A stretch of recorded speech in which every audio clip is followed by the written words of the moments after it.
جیسے ہی عید کا چاند طلوع ہوگا اس کے بعد سے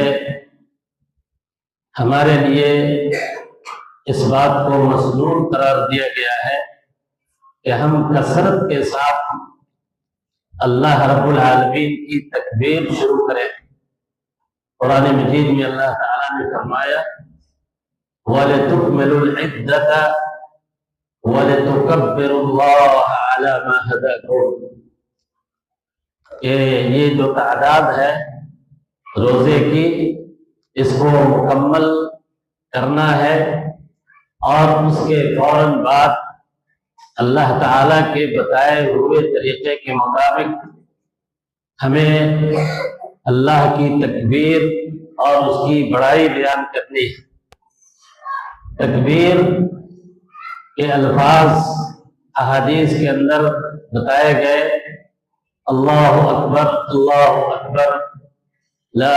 الہ الا اللہ اکبر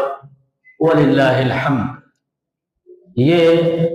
تکبیر کے صیغے ہیں، تکبیر کے الفاظ ہیں جنہیں ہمیں کثرت کے ساتھ پڑھنا چاہیے، چاہے وہ ہم گھر پہ ہوں یا گھر سے باہر ہوں، اپنے کاروبار میں ہوں یا بازار میں ہوں، ہر جگہ بلند آواز سے اس تکبیر کو ادا کرنا ہے۔